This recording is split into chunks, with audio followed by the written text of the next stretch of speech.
Puedo compartir. Sí, lo que pasa es que cuando le pongo grabar la clase directamente desde la barra chiquita, me manda a otro lado del archivo. Entonces tengo que ponerlo antes de compartir la pantalla. Ok, comenzamos con la clase. Ayer entonces nos quedamos en el cerebro y las demás secciones del sistema nervioso central. Bueno, habíamos dicho que lo que le preocupa más, lo que le interesa más de estudiar, tanto a la psicofisiología, y que es que la información que nos aporta la fisiología como ciencia, es todo lo que es el aspecto descriptivo de los dos sistemas que influyen directamente en nuestro comportamiento, sistema nervioso y sistema endocrino. El sistema endocrino mediante la liberación de hormonas, que son reguladoras de la homeostasis, y el sistema nervioso como control o como centro de mando de nuestro cuerpo. Bien, habíamos dicho que tenemos el sistema nervioso central y el sistema nervioso periférico.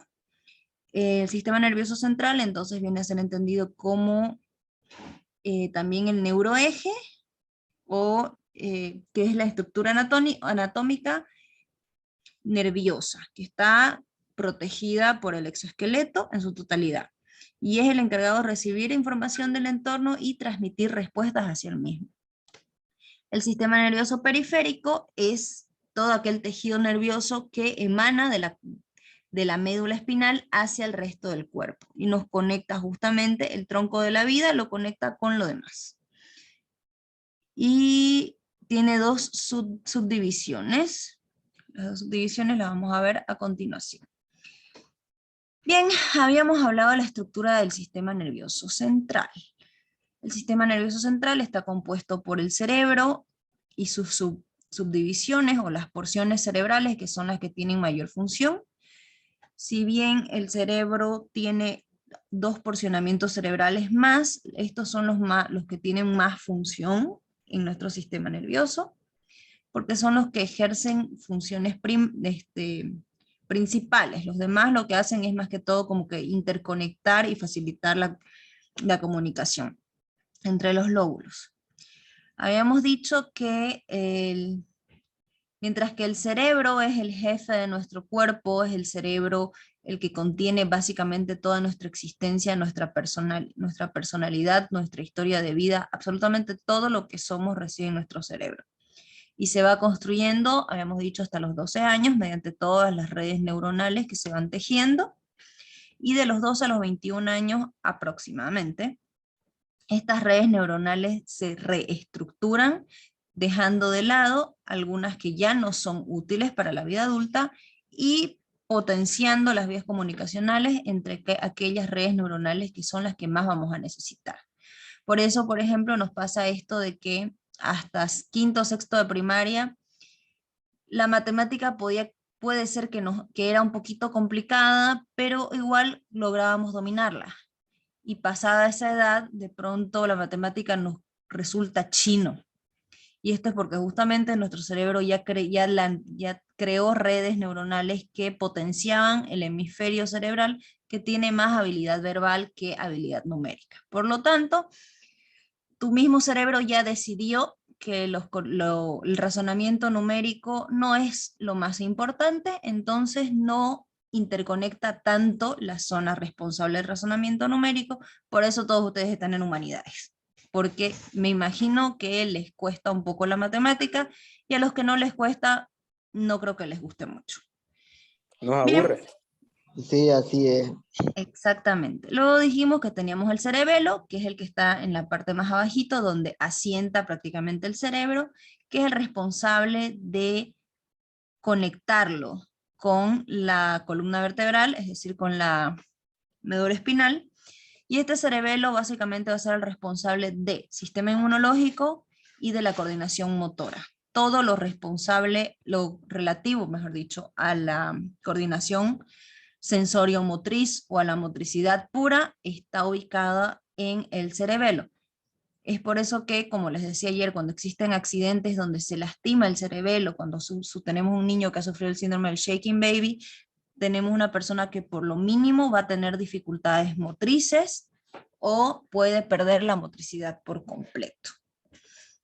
Luego dijimos que teníamos el mesencéfalo, que el mesencéfalo está ubicado, habíamos dicho que era esta sección amarillita de acá, el mesencéfalo, y que el mesencéfalo es el responsable de recibir la información que traen los ojos, que traen los oídos, es el responsable de mantener el ojo en permanente movimiento, es el que libera los impulsos eléctricos para que el ojo se mueva, capte y pueda captar los estímulos, pero también para que se mantenga lubricado.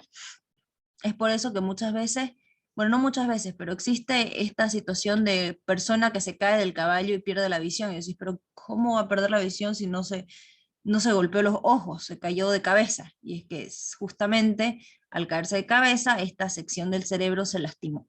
Entonces, sus ojos están en perfecto estado, pero su cerebro no es capaz de recibir la información visual. Por lo tanto, quedan cortadas las redes y la persona pierde la visión. Luego tenemos que en esta sección también se administran los mecanismos de recompensa y el control de los movimientos voluntarios y el procesamiento del dolor. Es esta sección de nuestro cerebro la que libera, la que se relaciona directamente con los receptores de dolor que tenemos en todo nuestro cuerpo.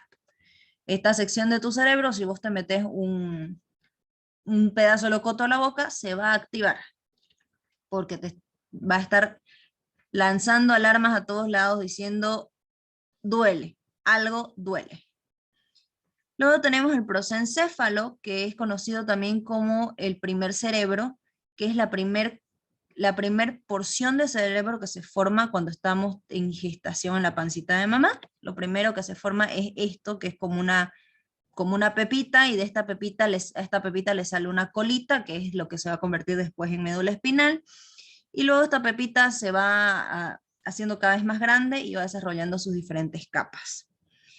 Es en esta sección donde se ubica el tálamo y el hipotálamo. Habíamos dicho que el tálamo es el responsable de enviar mensajes desde los órganos sensoriales hacia la corteza cerebral.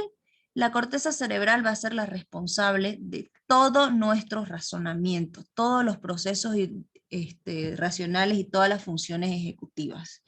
Es decir, que toda la información que nosotros detectamos mediante nuestros sentidos, es el tálamo el que te permite, por ejemplo, en este preciso momento que ustedes están mirando esta imagen en la pantalla, su tálamo es el que está haciendo que la corteza cerebral se active y ustedes sean capaces de leer lo que está sucediendo en esta pantalla.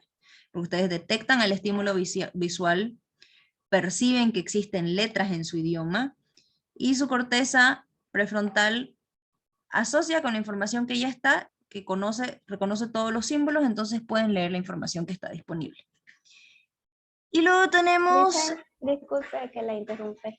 Sí, sí. Ya, hay en varias páginas de internet de ciencia que he visitado, dicen que donde se originan los sentimientos, usualmente uno dice el corazón, pero dicen que es el hipotálamo. En realidad no es en el hipotálamo. Lo que pasa es que lo que es el tálamo y el hipotálamo están ubicados en una partecita donde, en la sección del cerebro donde a ver, les voy a mostrar en esta imagen que se ven mejor los cerebros. En esta imagen de acá ustedes ven que tenemos los dos hemisferios cerebrales, y en el centro tiene una forma como de un corazón. Por esta sección de aquí, cerca de la hipófisis, hay una parte donde hay una hendidura que se llama la silla túrcica. Esta silla túrcica tiene sentados encima de ella, por así decirlo, lo que es el núcleo del tálamo y el hipotálamo, que en realidad es un solo núcleo que tiene como que dos partes, y tiene lo que se llama la amígdala cerebral. La amígdala cerebral es la responsable de liberar absolutamente todos los neurotransmisores de las emociones.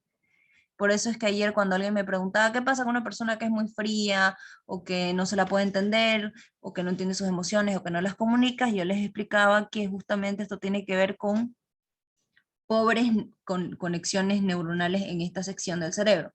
Cuando la amígdala cerebral no está completamente comunicada o está infracomunicada, es decir, existen redes pero son muy pocas y deficientes, esta persona va a tener más tendencia a tener deficiencias en la comunicación emocional, deficiencias en la empatía. Por eso cuando les hablé de la lesión cerebral de la psicopatía, cuando el cerebrito rebota contra la caja craneal y se golpea esta parte de encima, la coronilla misma del cerebro, tenemos una persona que es emocionalmente imposible de conectar, pobre o nula empatía, pobre o nula procesamiento del miedo. ¿Por qué? Porque justamente toda esa sección donde está ubicado el tálamo, el hipotálamo, la amígdala, la pituitaria, toda esta sección de aquí se ha dañado por los golpes del mismo cerebro contra el cráneo. En esta parte de aquí, donde ustedes ven el cerebro que está con pocas lucecitas, aquí se pueden dar cuenta ustedes que vemos esta bolita roja, y vemos estos dos núcleos de acá. Más o menos así se ve la parte superior de nuestro cerebro, solo que es mucho más llena de arruguitas, y es en esta sección de aquí que es la más importante para nuestra conducta, porque es aquí donde está el procesamiento del miedo, de las emociones y todo lo demás. Por eso si ustedes pueden ver en los cerebros que están patologizados, el cerebro del drogodependiente, el cerebro del deprimido o el cerebro de una persona que está en una crisis de ansiedad, todo gira en torno al nivel de estimulación que existe en esa zona. Aquí tenemos la persona ansiosa que tiene un incendio tiene en esta zona, y por el contrario el deprimido tiene escasa estimulación en esta zona, y las zonas más racionales son las que están sobreestimuladas.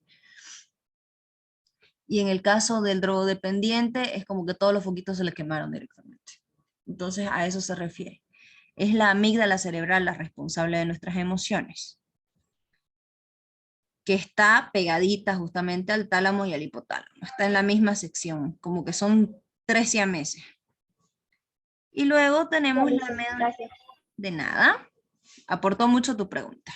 Luego tenemos la médula espinal, que como dijimos es ese cable, es como el cable de alta tensión que baja desde nuestro cerebro y se conecta hasta nuestras caderas y va por dentro de nuestra columna vertebral. Su función básicamente es transmitir toda la información de nuestro cerebro hacia el resto del cuerpo, recibir la información del cuerpo y llevársela al cerebro. Es un cable, no tiene no tiene una función particular, más que ser el cable de tierra de nuestro cerebro. Ella solita no hace nada. Ya vimos las funciones cerebrales y vimos cómo están más o menos las relaciones entre los cerebros sanos y los cerebros que están sufriendo alguna patología. Y luego entramos en el sistema nervioso periférico. Cuando ustedes escuchan la palabra periférico, ustedes tienen que tomar en cuenta que esta palabra significa algo que va por fuera, algo que está rodeando algo más importante. Cuando ustedes escuchan disturbios en barrios periféricos o vecinos se quejan de inseguridad en zonas periféricas de la ciudad de Santa Cruz, por ejemplo, están hablando de todos estos barrios que circundan los anillos, que están alrededor de los anillos, pero no están dentro de. Por ejemplo, estamos hablando de todos estos barrios que están distanciados de las avenidas principales, sin embargo tienen acceso a las mismas. A eso se refiere cuando hablamos de algo que es periférico. Cuando hablamos del sistema nervioso periférico, entonces vamos a hablar de todo el tejido nervioso que está sobre nuestro cuerpo. Ese es el sistema nervioso periférico. Es el ¿Por qué me corrige esta cosa y me pone en inglés? Ya no importa. Es el responsable de recoger la información del entorno y de transportarla hacia el sistema nervioso central. Y se divide en sistema nervioso somático y sistema nervioso autónomo.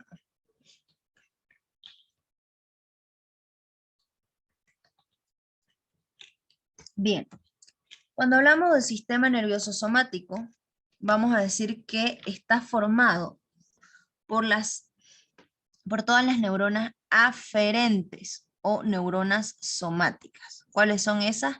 Las neuronas que recogen la información. También las hemos visto más atrás como ¿alguien se acuerda cuáles eran las neuronas que recogían información del entorno?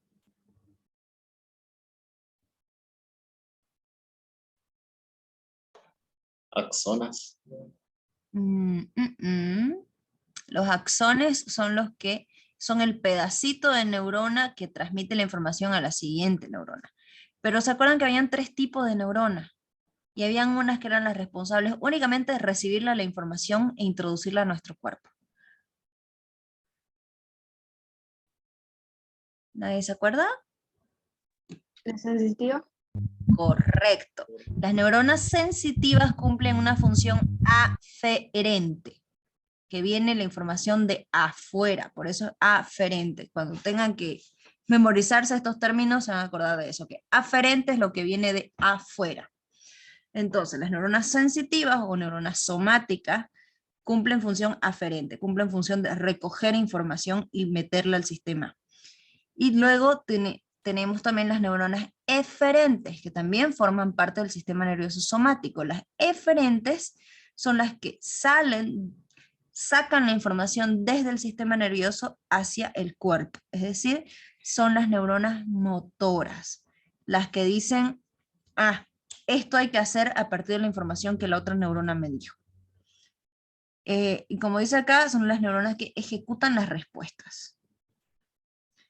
Y la otra sección del sistema nervioso periférico es el sistema nervioso autónomo. ¿Por qué se llama autónomo? Porque esta sección del sistema nervioso funciona sin intervención del cerebro.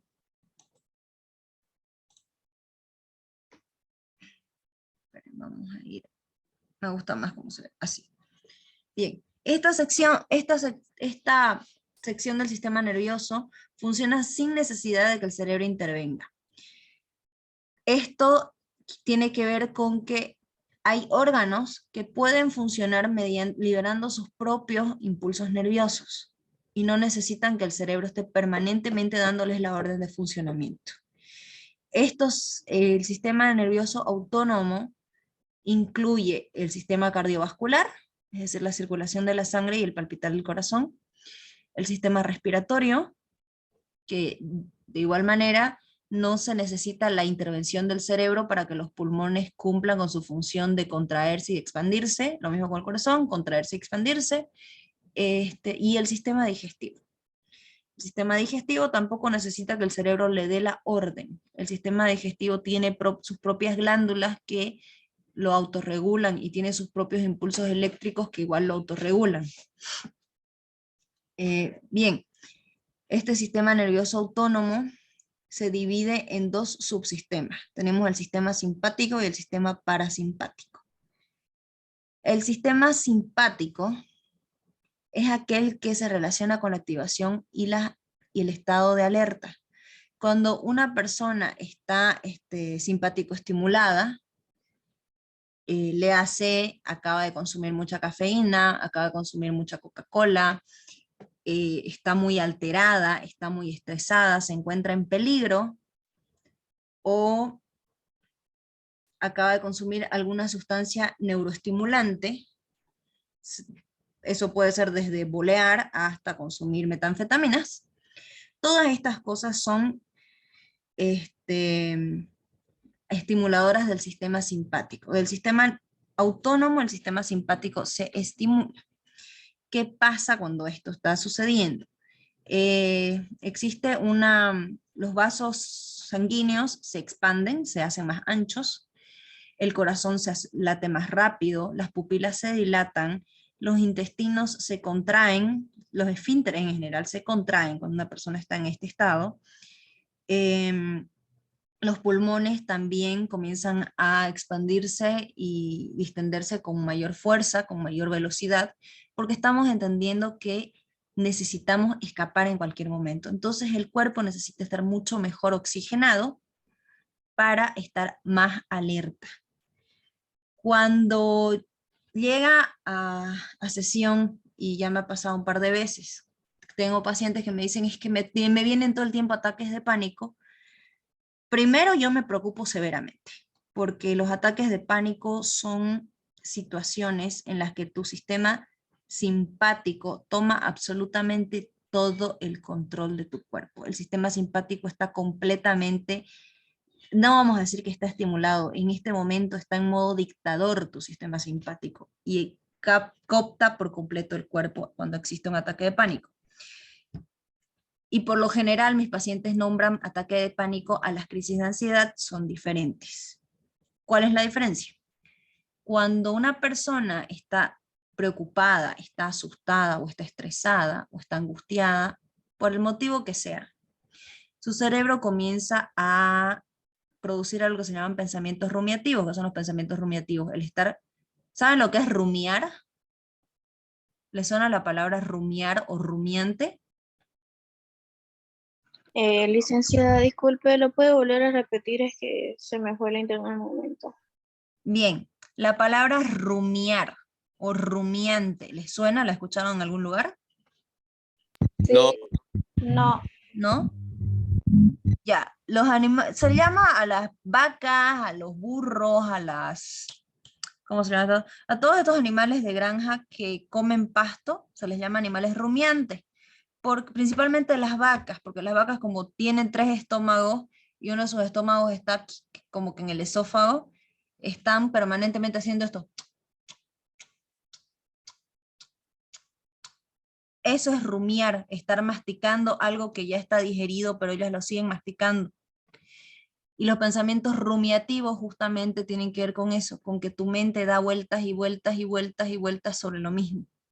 Cuando las personas tienen problemas de ansiedad se encuentran con esto, con pensamientos que todo el tiempo son negativos y están dando vueltas sobre lo mismo. Cuando tus pensamientos lograron aterrorizarte lo suficiente, tu sistema simpático se activa, porque el cuerpo y el cerebro en sí no tienen una total capacidad de distinguir entre los peligros reales y los peligros imaginarios. Entonces, si vos estás dándote manija respecto a todas las cosas que pueden salir mal, tu cuerpo va a estar listo para escapar o para pelear.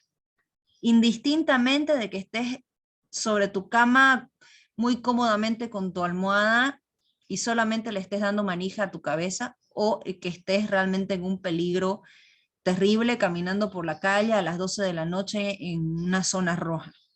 Indistintamente, tu cerebro va a detectar este peligro, tu cuerpo va a detectar este peligro y de manera automática, mediante la liberación de adrenalinas, tu sistema simpático, sin preguntarle a tu cerebro si esto es imaginario o no, se va a activar.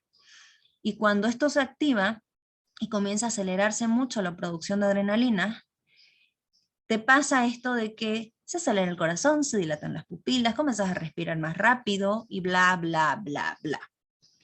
Y es ahí donde la persona se angustia, porque su cuerpo está entrando en crisis. Cuando estás en una crisis de ansiedad, no sos capaz de desprenderte de los pensamientos que te preocupan. No te das cuenta de que tu cuerpo se está desequilibrando.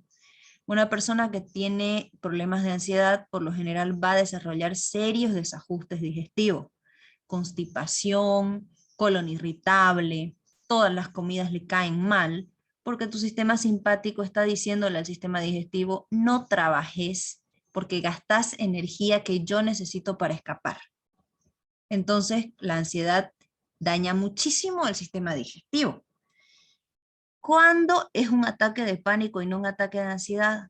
Cuando tus preocupaciones, lo que sea en lo que estabas pensando que te puso ansioso o ansiosa, se ve bloqueado por una nube negra de mi cuerpo está a punto de morirse. Es ese momento en el que estabas tan metido en los pensamientos negativos que de pronto dijiste, ay, se me aceleró el corazón, ay, no puedo respirar, y la persona comienza a angustiarse más y más y más y a prestar demasiada atención a sus síntomas. Entonces los síntomas aumentan porque la persona se está asustando.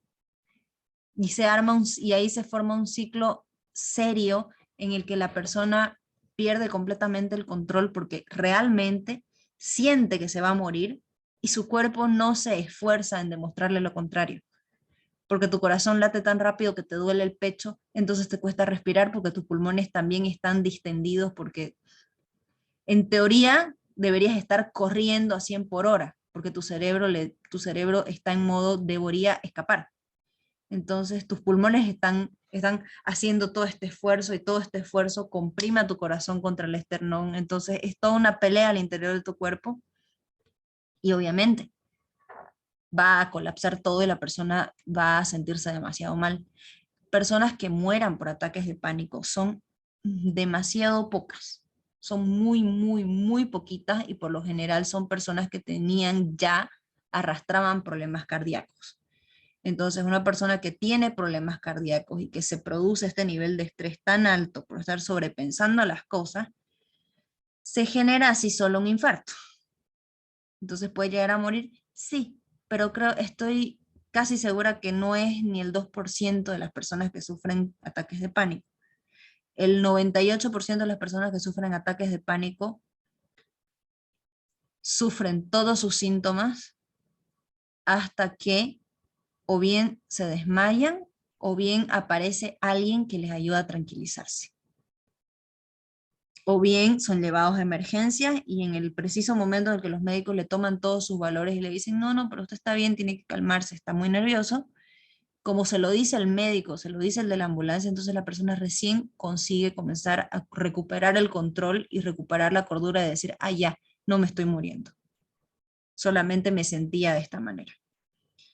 Entonces, cuando en consulta me llegan por lo general personas con serios problemas de ansiedad que han pasado por graves ataques de ansiedad, pero no han llegado a ataque de pánico. Pero siempre te dicen, ay, es que vengo de un ataque de pánico. Es como, por Dios, no. Lo que me estás diciendo es horrible, te daría un abrazo, digamos, ¿no? Y luego tenemos el sistema parasimpático, que es lo contrario. El sistema parasimpático es el que se activa en los estados de relajación o de reposo. Cuando estamos en estado de relajación o en estado de reposo, todo se distiende. El corazón comienza a latir más lento, por lo tanto la presión arterial baja. Los pulmones no hacen fuerza para respirar, nuestra respiración es pausada, es lenta. El sistema digestivo se relaja, los intestinos se relajan, los esfínteres también se relajan a veces. Por eso es que hay personas que cuando tienen intoxicaciones alcohólicas, tienen accidentes bastante desagradables. No quiero ser gráfica, ustedes ya se imaginarán lo que les pasa, porque el alcohol estimula el sistema parasimpático. Entonces pueden salir las cosas muy mal. En los casos más severos, en los que el sistema parasimpático se sobreestimula, que generalmente es por intoxicaciones, la persona pierde la tensión muscular al punto de que puede llegar a morir. ¿Ustedes conocen el veneno campeón? No. ¿Qué para la rata? Sí, sí, el que es para ratas. Bien, el campeón sobreactiva el sistema parasimpático. Por eso es que generalmente la ratita queda en un estado deplorable cuando la encontramos después de que se comió el quesito con campeón.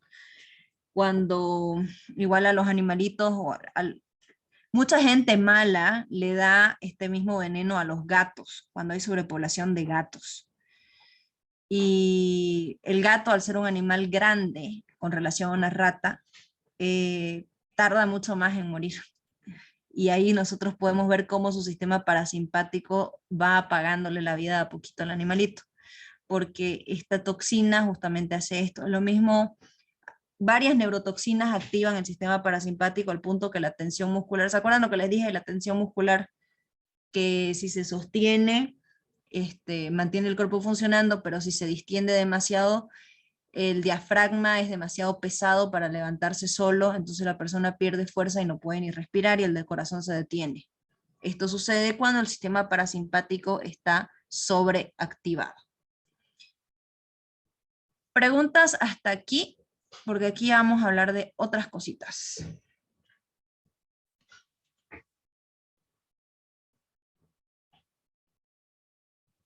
¿Ninguna? Profe, ¿por qué el veneno campeón solamente mata a ratas? No Mata, mata. No, no mata solamente ratas. ¿y qué otros animales mata entonces? Es una neurotoxina. A cualquier organismo vivo que vos le pongas esta neurotoxina, cualquier organismo que tiene sistema nervioso, puede morir. Solamente que la dosis que le pones a una rata no es la misma cantidad que una rata que pesa 300 gramos necesita una dosis, mientras que, no sé, un perro que pesa 20 kilos necesita otra dosis, y una persona que pesa 60 kilos pues necesitará otra dosis. Tiene que ver con el tamaño del organismo, pero de que puede matar a cualquiera, puede matar a cualquiera. Y es uno de los venenos más tóxicos que hay. Esto quiere decir que si vos pusiste, por ejemplo, una cucharillita de campeón para matar una rata, y esto se lo come tu perro, no lo va a matar, pero lo va a intoxicar al punto que tu perro puede quedar mal de por vida, porque su sistema nervioso va a dañarse. ¿Hasta el ser humano lo puede comer o no? ¿O qué? Claro, el ser humano, Puede. el ser humano también se puede morir si consume esto, por supuesto. Probá y no contá. ¿Cómo le van a decir eso, pobrecito? No, no, no. Por favor, no. Sí, al ser humano también le hace daño y como te digo, ataca directo tu sistema nervioso. Entonces, si por accidente vos manipulaste esto y no te lavaste las manos, así por lo mínimo, vas a acabar 2 días en el baño, así en el mejor de los casos. En el peor de los casos puedes adquirir daño neurológico. Le decían también la sobreestimulación del sistema parasimpático podría darse en la intoxicación Claro que sí. por tabletas, pongámoslo así. Una persona que se intoxica. En realidad, en las intoxicaciones por tabletas, vemos a nuestro cuerpo que está agresivamente tratando de defenderse. En realidad, cuando una persona se da una sobredosis de medicamentos, los medicamentos no son neurotóxicos. Lo que son hepatoirritantes. ¿Qué quiere decir hepatoirritantes? Que irritan tu hígado. Entonces, sin hablar de situaciones extremas, cuando te enfermas, por ejemplo, cuando te da COVID y en los primeros días de COVID tenés que tomar al menos 5 pastillas al día, que paracetamol, que antiinflamatorio, que el antibiótico, que el antigripal, que el antialérgico, que la dexametasona, que no sé qué, que no sé cuánto, hay muchas personas que al tercer o cuarto día del tratamiento o están con mucho malestar estomacal o ya están vomitando, porque el hígado es el que se está resintiendo, no es porque haya daño neurológico. Esa es la diferencia. El hígado entra en proceso de defenderse, y cómo se defiende, diciéndole a tu estómago, no quiero nada porque no estoy en condiciones de trabajar. Entonces produce bilis y tu estómago se limpia, bota todo lo que entra. Y obviamente la persona la pasa súper mal, pero este es un proceso homeostático del cuerpo tratando de defenderse de algo que le hace daño, o que está sintiendo que le hace daño porque lo está intoxicando. No es que el sistema parasimpático se active, sino que es el mismo cuerpo defendiéndose. El sistema parasimpático se activa a niveles peligrosos solamente con neurotoxinas. ¿Por qué el alcohol activa el sistema parasimpático? Porque el alcohol es neurotóxico. Por eso nos relaja, nos desinhibe, nos hacemos amigueros, conquistamos a nuestro crush, porque el alcohol está trabajando sobre tu sistema nervioso. ¿Alguna otra pregunta? De nada.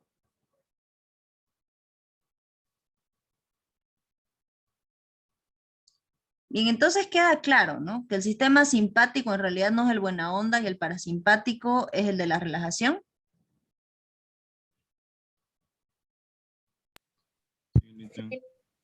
Perfecto. Vamos a hablar de genética, la genética y el comportamiento.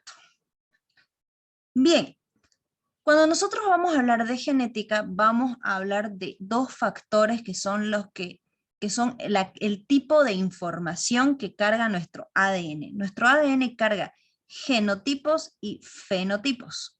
Los genotipos va a ser toda aquella información genética que construye un individuo y qué es la información genética que se encuentra en su mapa genético.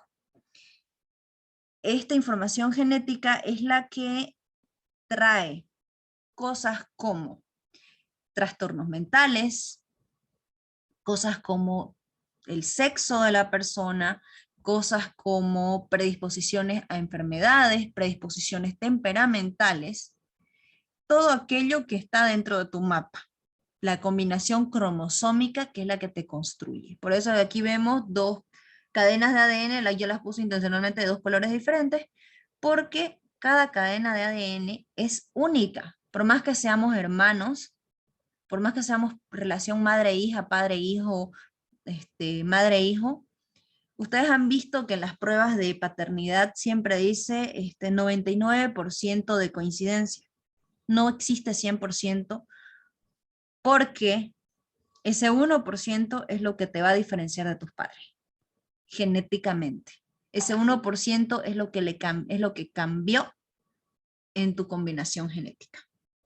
Ese 1% puede estar en algo tan simple como el hecho de que te hiciste la prueba de paternidad, le hiciste la prueba de paternidad a tu hija. Entonces ese 1% puede radicar en el cromosoma sexo, pero ya hay diferencias y ese 1% en realidad es grandísimo.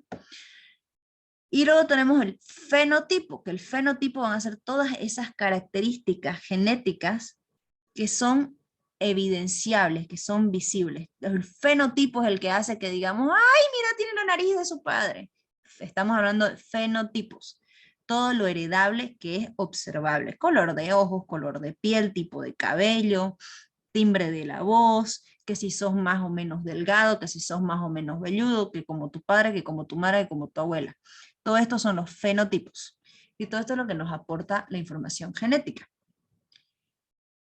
¿Cuál es el tema con la genética y el comportamiento? Está comprobado que muchas enfermedades mentales vienen dentro de nuestro mapa genético.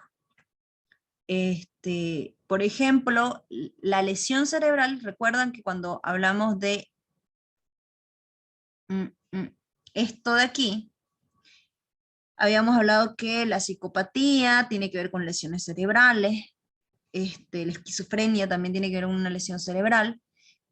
Esto a veces se adquiere, pero en la mayoría de los casos el niño ya nace con su cerebro predispuesto a formarse de esta manera. Y esto tiene que ver con el genotipo. La esquizofrenia, por lo general, es de herencia matrilineal, es decir, la heredas de tu madre. Y el trastorno paranoide, la esquizofrenia paranoide, se la hereda del padre. La psicopatía se la suele heredar del padre. Esto no quiere decir que solo los hombres la heredan, quiere decir que si, por ejemplo, vos como varón tenés en tu línea genética esquizofrenia, ahí, por ejemplo, no sé, tu abuelo era esquizofrénico, la posibilidad de que vos lo transmitas a tus hijos es muchísimo menor que si la esquizofrenia estuviera en la línea genética de la mamá del niño. Si la mamá tiene antecedentes de esquizofrenia, debería prestar más atención porque existe la posibilidad de que ella tenga el gen recesivo y su hijo sí tenga desarrollo esquizofrénico. El gen recesivo es cuando en este mapa genético existen predisposiciones que nunca se activan, o existen fenotipos que nunca se van a activar, es decir, tenés la información de ojos verdes, pero no te tocan a los ojos verdes y le tocan a tus hijos los ojos verdes. ¿Por qué? Porque hay genes recesivos y genes dominantes. Lo mismo sucede con los trastornos mentales. Muchos trastornos mentales saltan una generación. Entonces, esto es el punto en el que la genética también tiene que ver con la psicología y también tiene que ver con el comportamiento. Porque lo que es el factor temperamento, por ejemplo, el factor temperamento está relacionado con la genética. ¿Qué tiene que ver con tu temperamento? El hecho de ser, por ejemplo, terco, testarudo, contestatario, más allá de que te hayan criado bien, más allá de que seas una persona que conscientemente sabe ser respetuosa y todo lo demás, pero aún así sos fosforito, esto es un factor temperamental. Esto tiene que ver con la configuración de tu cerebro y por lo general esto es algo heredado. Alguien en tu línea ascendente tenía este factor de temperamento muy fuerte, o tu padre o tu madre o tu abuelo o tu abuela era una persona discutidora y contestona y bueno, te tocó. Por más que te llovían los chanclazos, ok, a tus padres no les contestás, pero en la calle alguien te busca y te encuentra rápido, por este mismo factor temperamento. El temperamento depresivo igual tiene que ver con un factor genético. También está estadísticamente comprobado que cuando existe la tendencia suicida es heredable. Esto no se determina, no hay un factor determinante de sexo, es decir, tanto si tu papá como si tu mamá cometió suicidio, o tu abuelo o tu abuela cometieron suicidio, existe la posibilidad de que vos o alguno de tus hermanos desarrolle esta tendencia. Es heredable. Más allá de lo que te hayan dicho, más allá de cómo te hayan criado, todo lo demás, tiene que ver con un factor temperamental también. Y cuando estamos hablando de tendencia suicida, no estamos hablando del tipo de persona que se desequilibra emocionalmente, se corta las venas, cura la herida y sigue con su vida. Estamos hablando de personas que en algún punto de su vida realmente van a llegar a planificar esta situación. Van a crear una estrategia para, por así decirlo, solucionar sus problemas yéndose de este mundo. Entonces, esto es algo a lo que también hay que prestar mucha atención. Cuando cuando en el consultorio hacemos evaluaciones, también tenemos que evaluar esto, de que si existe o no historial de suicidios en la familia. Y bien, ¿alguna pregunta más sobre fisiología y psicología? Porque vamos a pasar al punto 2 de la unidad.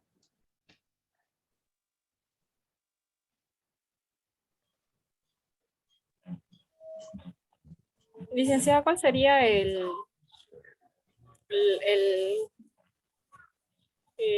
¿cómo dijo? El gen dominante, creo que es, ¿no? Uh-huh. ¿Cuál sería? Cuando hablamos de genes dominantes y genes recesivos, estamos hablando de, por así decirlo, cantidad de genes. Estamos hablando de proporciones en cantidades. Dentro de este apareamiento de cromosomas vamos a tener mayor cantidad de proteínas de ojos verdes o mayor cantidad de proteínas que predisponen a ojos cafés. Entonces, es en este proceso en el que se va trenzando el ADN, porque no nos olvidemos que cuando se forma el embrión, las primeras semanas, esta trencita que ustedes ven acá, en realidad son dos líneas paralelas. La línea de los 23 cromosomas de mamá, la línea de los 23 cromosomas de papá. Y a lo largo de las primeras semanas de gestación es que se va procediendo a realizarse este trenzado que ustedes ven aquí, que es la combinación de las dos cadenas genéticas, la de mamá y la de papá. Y en esta combinación se hacen intercambios de proteínas, que son las que van a definir color de ojos, tipo de pelo, estatura, piel, todo lo demás. Entonces, cuando mamá y papá tienen más información de, por ejemplo, ojos verdes, entonces hay muchas más posibilidades que el niño nazca con ojos verdes. Si mamá y papá tienen más información de cabello crespo, hay más posibilidades que el niño nazca con cabello crespo. Y si en la siguiente cadena genética que se produce en el segundo hijo, había más información disponible de cabello lacio, entonces el segundo hijo nace con pelo lacio. Esto es bastante aleatorio, no se puede considerar, pero si por ejemplo en tu familia, digamos, tu mamá y tu papá tenían los ojos claros o tenían el pelo lacio, y por alguna razón vos sacaste los ojos oscuros o el cabello crespo, la posibilidad de que tus hijos salgan con estos factores fenotípicos es alta, porque vos tenés mucha cantidad de esta proteína de ojos claros o de pelo liso, y más bien tus factores fenotípicos eran genes recesivos, es decir, uno de tus 4 abuelos tenía estas características y vos las sacaste. Pero tus niños van a tener 2 abuelos con estas características, entonces existen más posibilidades. No sé si es un tema más matemático, que cuando se va haciendo el trenzado genético es que se van definiendo estos factores. ¿Qué es lo que pasa, por ejemplo, con el tema de que dicen que cuando tienen hijos entre primos los niños nacen mal? Y este es un tema importante. En el mapeo genético, todas las personas tenemos, como cuando hay coincidencia genética, tenemos obviamente ciertas, por ejemplo, enfermedades o deformidades que van a ser recesivas. Es decir, no sé, yo por ahí en mi línea genética tengo, qué sé yo, tendencia a nacer con 3 ojos. Pero como es un poquito así chiquito de información genética, realmente no es relevante, entonces es posible que ni mis hijos, ni mis nietos, ni mis tataranietos tengan 3 ojos. Pero ¿qué pasa si yo decido combinar mi ADN con el ADN de mi primo? Que él también tiene este pedacito de gente que nace con 3 ojos. Entonces ahí estamos potenciando el peligro de que nuestros hijos nazcan con 3 ojos. A tal punto de que la posibilidad de que nazcan con 3 ojos pasa de ser un 2% a ser un 20%. Es decir, si tenemos 5 hijos, no le vamos a pelar. Uno de los 5 van a nacer con 3 ojos. ¿Por qué? Porque reunimos 2 informaciones genéticas que tenían este mismo riesgo. Bien, pasamos al siguiente tema. Un tema menos denso, porque la biología es bastante Una densa. pregunta. ¿Pregunte? No siempre el pensamiento, bueno, el suicida tiene que ser hereditario, por decirlo así. Es correcto. No todas las personas con tendencia suicida la han heredado, pero cuando tenés una línea familiar donde hubieron suicidios, existe la posibilidad de que alguien herede estas tendencias. O sea, el suicidio se puede producir por muchos factores, muchísimos factores pueden inducir a una persona a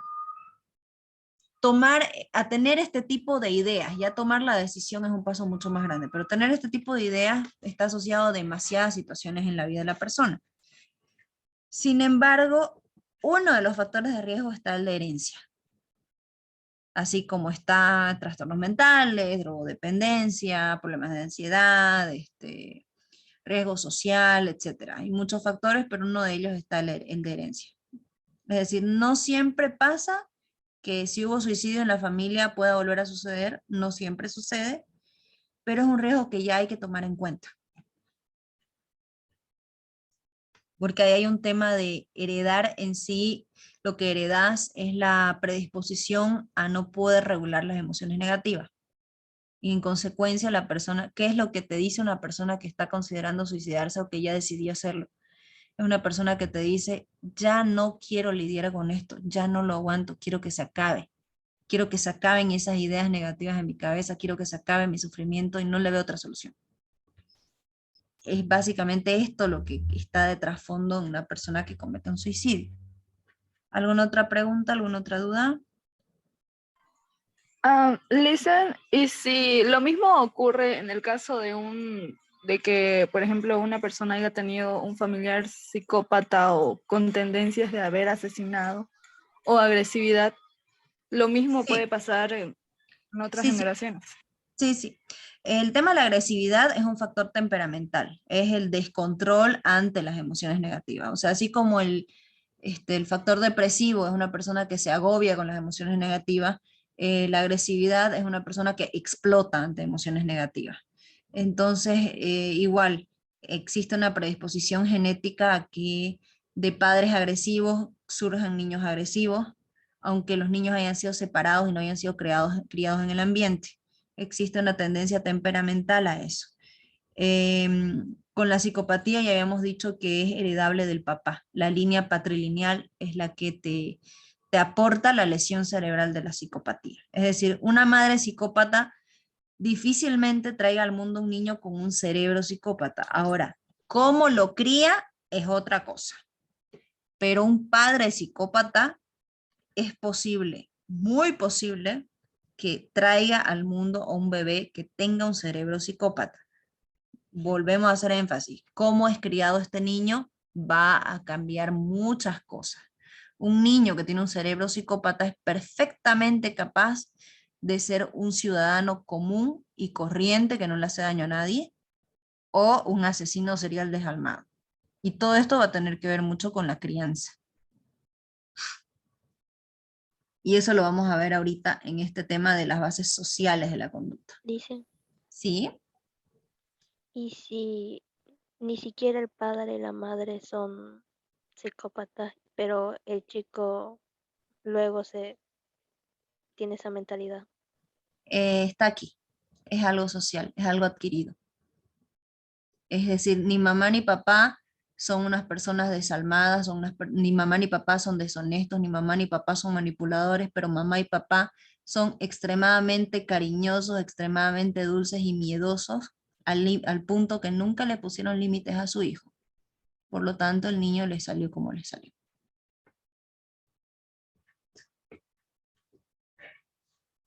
¿Y por qué es que en esto... Licenciada, ¿Sí?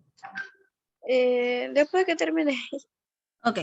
En esta unidad justamente están juntas lo que son bases biológicas y bases sociales, porque existe una codependencia entre estas dos cosas para estructurar a las personas.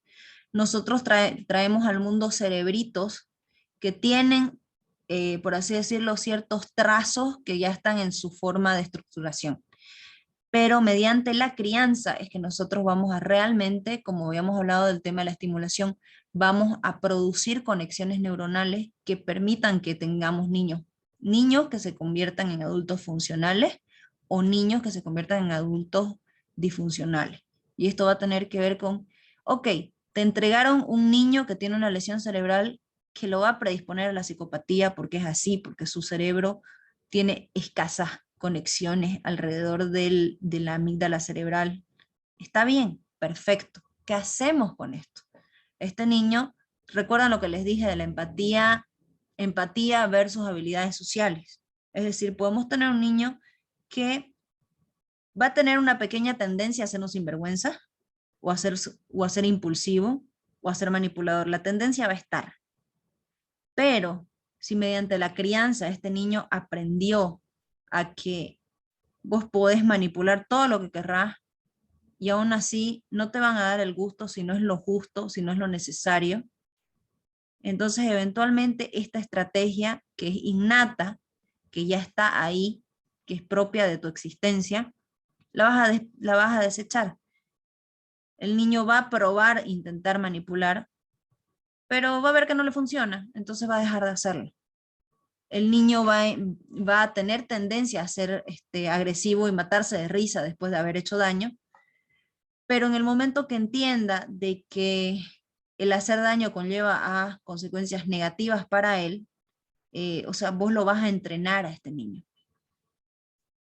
Los niños que tienen este cerebro con la lesión cerebral propia de la psicopatía, van a ser niños que, va a ser como criar un pitbull básicamente. Los pitbulls son perros que son altamente impulsivos, altamente dominantes, y no tienen demasiada inteligencia, no son muy entrenables.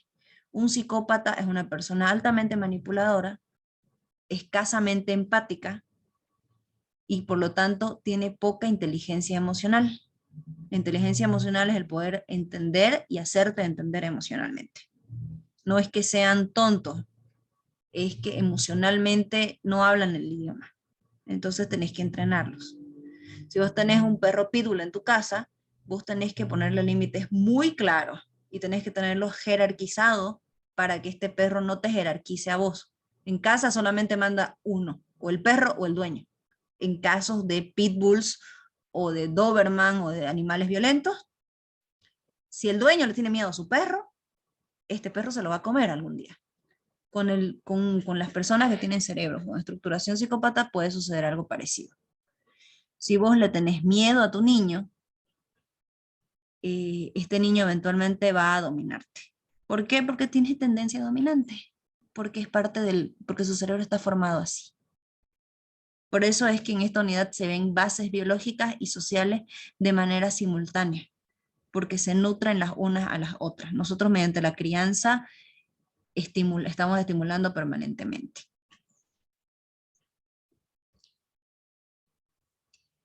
Bien, y aprovechando la pregunta de su compañera, pasamos a las bases sociales. Ay, porque esta sí, ya no importa. En las bases sociales nos encontramos con lo innato y con lo adquirido. Lo innato es todo aquello que heredamos, todo aquello automático. Va a ser todo aquel factor biológico que se va a expresar en nuestra forma de comportarnos. Tenemos las emociones y tenemos el temperamento. Todas las personas nacemos con la capacidad de experimentar felicidad, tristeza, enojo, miedo, asco, que son las emociones básicas. Estas son las emociones primarias. Las emociones que yo les acabo de nombrar son el rojo, amarillo y azul de las emociones, es decir, lo básico de lo básico. De ahí se desprende todo lo demás. Y todas las personas tenemos tendencias comportamentales que son propias de nuestra naturaleza, que van a escapar a nuestras intenciones. Vos querías hacer algo, esta persona que vos le decís, oye, ¿qué haces si descubrí que te la está haciendo? Ay, yo voy y lo corro con un palo, te responde la persona. En el momento que la descubrió a su pareja con la otra, se largó a llorar y le dijo, ¿por qué me haces esto? Su temperamento no es agresivo, su temperamento es pasivo, su temperamento hace que sea una persona indefensa. Por lo tanto, por más rabia que tenga y que racionalmente tenga las ganas de corretearlo con un palo, lo cierto es que su temperamento escapa. El temperamento genera predisposición. Es decir, de manera automática vas a hacer eso. Cuando ya te diste cuenta que tu temperamento te genera problemas, comenzás a entrenarlo también, pero eventualmente se te va a escapar igual. Y luego tenemos lo adquirido. Lo adquirido es todo aquello que proviene por la crianza, por el relacionamiento, todo lo que nos va moldeando a lo largo de nuestra vida. Requiere de elementos externos y estímulos para su aprendizaje. Los modales, los valores y el idioma. Vamos a tener mucho cuidado porque el idioma y el lenguaje no son lo mismo. Existe actualmente no actualmente, viene desde los años 60 y se sigue debatiendo de que si el lenguaje es innato o es adquirido. Y lo cierto es que las personas tenemos un sistema límbico. Y el sistema límbico se estructura con tu cerebro. Este sistema límbico tiene su proceso de estructuración y durante esta etapa es que nosotros tenemos el periodo sensible y el periodo crítico. Periodo sensible, creo que en algún momento se los expliqué, es el momento en el que tu cuerpo está listo, esperando una estimulación para aprender a hacer ese algo. Y el periodo crítico es cuando se te está por vencer la licencia para usar esa oportunidad de aprender algo. Por ejemplo, un niño que vos lo tuviste desde que nació, lo mantuviste amarrado a la cama hasta los 2 años, digamos que lo tuviste hasta los 3 años, la posibilidad de que este niño aprenda a caminar es bajísima, porque el periodo crítico se cerró. El periodo sensible para aprender a caminar viene desde los meses de nacido hasta los 2 años. Durante toda esa etapa, el bebé va a estar haciendo todo lo que tenga que hacer para fortalecer sus tendones, fortalecer su musculatura, fortalecer su esqueleto y ser perfectamente capaz de pararse sobre sus 2 patitas y caminar. Si vos lo tuviste amarrado, no le permitiste a este niño fortalecer, hacer todo este proceso de conectar su cerebro con sus extremidades para poder aprender a sentarse y a caminar. Lo mismo pasa con el lenguaje. El bebé desde los 3-4 meses comienza a balbucear. Y si vos le respondés más va a balbucear. No habla, no entiende lo que le decís. pero tiene un cerebro que está pidiendo estimulación, está pidiendo verbalización. Entonces, eventualmente va a pasar de balbucear a silabear. Y cuando aprende a silabear, es el bebito que ya te dice agua, mamá, papá, papo por zapato, mano, y qué sé yo. Puras palabritas así sueltas. No articula oraciones, pero ya comienza a archivar palabras y aprender que este comando funciona. Cuando grita mamá, aparece mamá. Cuando grita papá, aparece papá. Cuando dice am, aparece comida. Cuando dice agua, le traen la mamadera. Entonces este niño ya comienza a aprender. Y esto tiene que ver con que este sistema límbico está pidiendo cada vez más estimulación. Es como una panza que está sonando de hambre, el sistema límbico. Cuando este niño fue aislado o fue criado con animales, el punto es que su sistema límbico no fue estimulado, no va a aprender a hablar. Si pasado los 6 años este niño no le enseñaste a hablar, nunca le hablaste, este niño no va a aprender a hablar. Pero no va a estar mudo, como un perrito o un gatito. Se va a pasar la vida balbuceando, porque la necesidad de producir lenguaje y comunicación verbal es innata. Tenemos un cerebro diseñado para comunicarse verbalmente, solo que no le enseñaste un idioma hasta los 5 años, por lo tanto no va a aprenderlo. No tiene las estructuras de un idioma, entonces no va a aprenderlo. Vas a tener un adulto que hace y te apunta las cosas, pero va a tratar de comunicarse.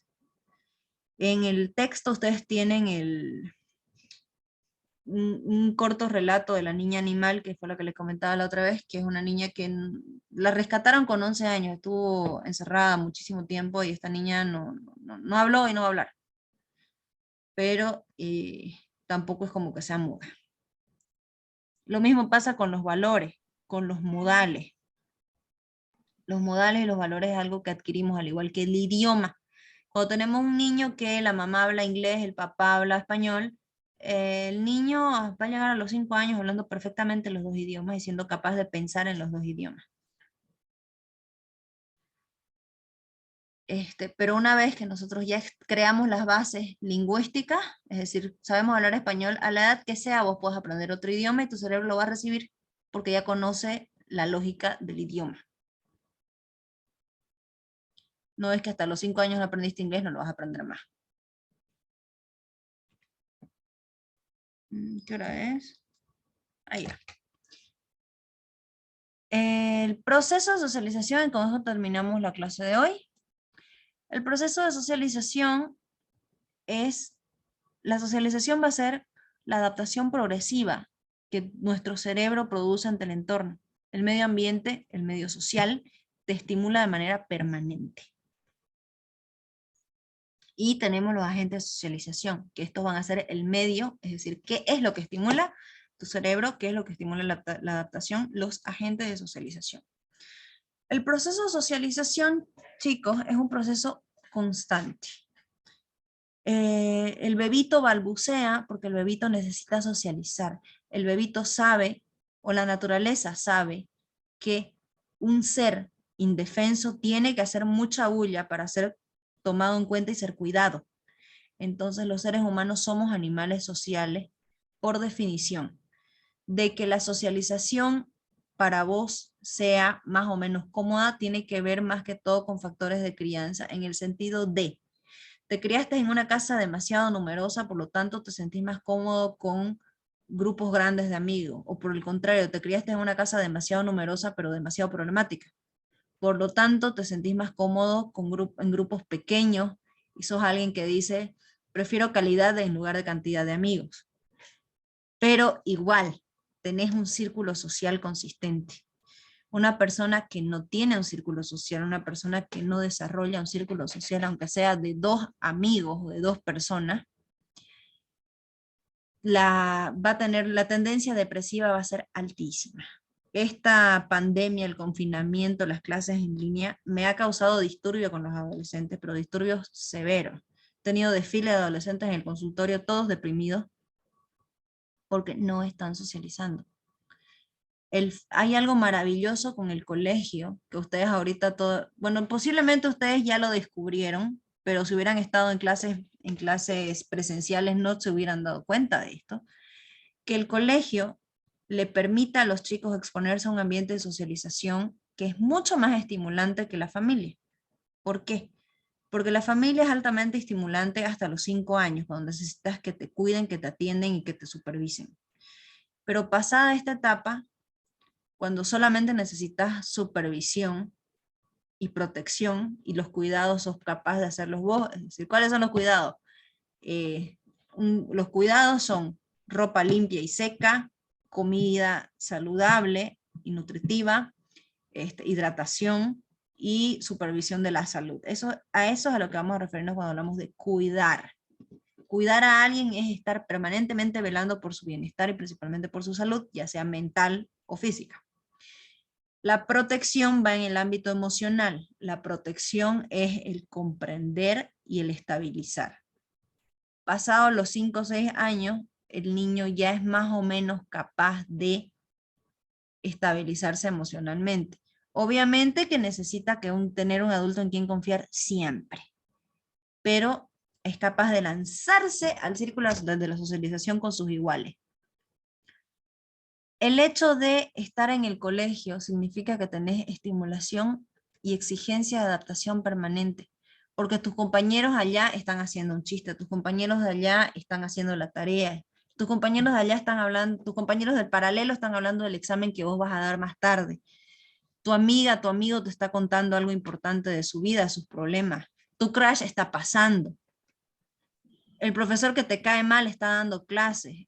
La siguiente clase es del profesor que te cae bien, pero van a avanzar a un tema que no te gusta. Todas estas cosas son factores de socialización que están exigiéndole a tu cerebro que haga ejercicio en múltiples factores al mismo tiempo. Cuando una persona se aísla, y yo creo que esto ustedes lo sintieron cuando salieron al mundo después de los 6 meses de confinamiento del 2020, tu capacidad de tolerancia se reduce mucho. De pronto algunos de ustedes no viven con niños pequeñitos en su casa y de pronto salieron a un restaurante y había un niño que lloraba, gritaba, zapateaba y tiraba los cubiertos y vos estabas sentado en el otro polo del restaurante y decías, ay Dios mío, que lo tranquilicen a ese chico. Porque tu capacidad de tolerancia se disminuyó en esos 6 meses de encierro, en esos 6 meses de no lidiar con estímulos que no eran cómodos o predecibles. El lidiar con mucha gente significa que van a pasar cosas impredecibles de manera permanente. Algo siempre va a suceder, alguna novedad siempre hay en tu entorno. Que le des más o menos importancia, está bien, pero de que hay novedades, siempre hay novedades. Si ustedes se ponen a pensar en los días de colegio, todos los días siempre había algo que contar, aunque sea que fulanito llegó tarde y la regente lo trató en la puerta del curso. Pero siempre había pasado algo. Siempre había algo que comentarle a tus papás, a tus hermanos, a la persona que te esperaba en la casa. Porque esto es lo que te aporta la socialización. Todas estas anécdotas buenas, malas o tontas son momentos de exigencia de adaptación para tu cerebro. ¿Alguna pregunta? Como quieras, me entiendo. Todo bien. ¿No hay ninguna pregunta? Listen, entonces que el proceso de socialización es muy importante para el cerebro para que él pueda lidiar con varias cosas si sucede en algún futuro. Correcto. El proceso de socialización, el estar expuestos a socializar, es como el gimnasio de tu cerebro. Le permite a tu cerebro estar en permanente capacidad de adaptación. Que si hay mucha bulla y vos querés escuchar lo que te están contando, tu cerebro va a hacer el ejercicio. Que si hay demasiada luz y estás con un amigo, con una amiga que hace muchas muecas al hablar, tu cerebro va a hacer el ejercicio de prestarle atención. Que si estás demasiado preocupada con tus propios problemas, pero a tu amigo o a tu amiga le acaba de pasar algo sumamente grave, su mamá está intubada, tu cerebro va a hacer el ejercicio de adaptarse a la demanda de atención de la persona que tenés enfrente. O tu cerebro va a hacer el ejercicio de bloquear la demanda de atención porque te están insultando, porque te están molestando, porque están haciendo cosas que te incomodan y vos necesitas leer, necesitas estudiar, necesitas escuchar tal cosa. Entonces tu cerebro va a estar haciendo el ejercicio. Cuando no tenés un entorno social que te demande adaptación, tu cerebro, vamos a decirlo así, se va a hacer más flojo, porque se va a hacer más intolerante, porque va a estar fuera de forma, va a pasarle a tu cerebro lo que te pasaba en las vacaciones. Estuviste 2 meses sin hacer educación física y la primera clase que te hicieron trotar 3 vueltas a la cancha, te cansaste, te mareaste, te dio hambre, te dio sueño, te deshidrataste y te macurcaste. Pero a partir de la 5ª clase ya no te deja destruida la clase de educación física porque ya te adaptaste. Tu cerebro pasa lo mismo. Cuando no lo sometes a socialización, cuando te aíslas, tu cerebro va a tener tendencias más desadaptativas.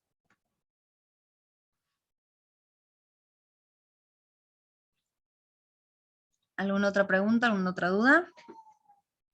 Licen, ¿qué pasa con la